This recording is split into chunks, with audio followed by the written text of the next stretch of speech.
There's been a recent letter that was issued by the FECA that focused around 13A contributions, and it also included in that list a number of the employers and participating employers on umbrella funds that are having a bit of a challenge with this aspect.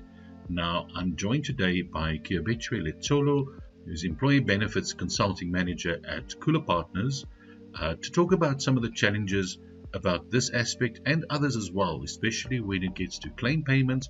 There's a slight technology challenge in that because people tend to change numbers. They don't, the deceased number doesn't work anymore, and that creates all kind of problems. And there's ways, obviously, to help mitigate that. So, Kia, thank you very much for your time.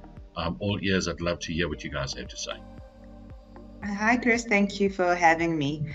So yes, as you have mentioned, with the circulation of the 13A non-compliant list that the FSCA had distributed, there's quite a number of employers that are facing that challenge. And here at Kula, we know different as well.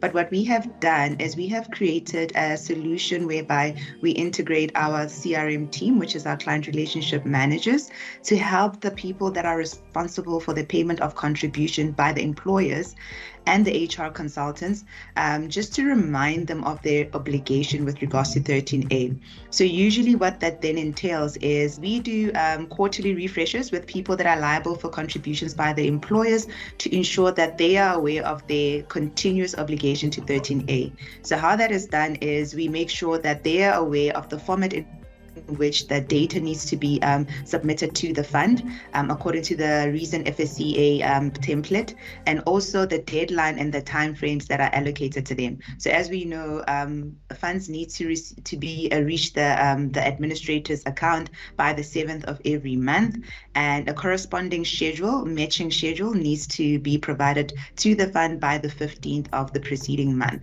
So that is the obligation that we continuously let the people know that they need to adhere to.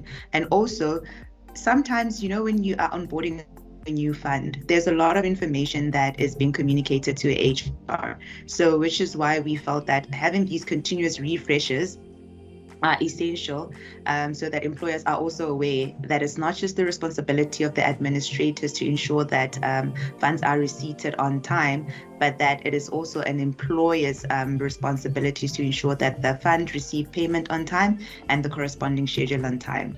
And also ad hocly, we just do touch-ins with HRs just to check if they are okay with the way the systems are done. So that we have some employers that are doing the manual way, where it is paying through the bank account and submitting an Excel schedule, and others are using our internal systems where the employer can then upload their payroll on file online, and then we do like an automated deduction from the employer's account. So that's basically how we are trying to curb the issues around 13A. And as you have mentioned, the other issue that we tend to face is with deceased payments. So when we are doing 13.7C payments, we find that with our integrated wellness and tracing solution, we offer post-bereavement counseling. So what that happens is our wellness team will provide bereavement counseling to the dependents or the financial dependents of the deceased in the fund. And during that counseling process, the beneficiaries are encouraged or advised to retain the deceased number, because we find that when that number gets disconnected, it becomes hard for the fund to communicate with the dependents.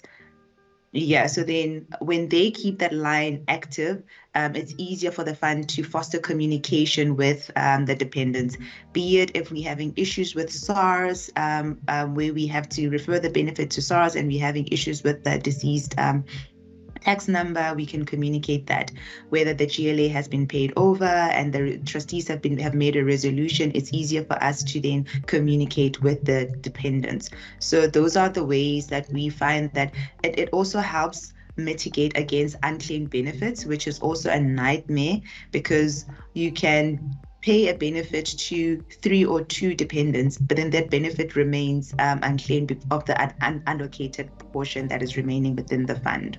So yeah, so those are some of the things that we try to do on a proactive basis with our our clients to ensure that we are not caught slacking. I like that, and two things stand out to me. The first being, the sort of proactive approach that you guys use on the 13A situation. Putting into your CRM, I think it just makes a lot more sense because it creates that constant flow of information and alertness to the fact on the side of the employer and the HR people. So I think that's a good thing. What I like about the second part on the numbers, it's these little small things that can cause the biggest disruption. And it's that little attention to detail, I think, that can often make a huge difference. So really well done on that. And brilliant stuff. Thanks for your time. I really appreciate it, and look forward to engaging with you guys a lot more going forward. Thank you, Chris. We're looking to engage further as well. Brilliant. Take care.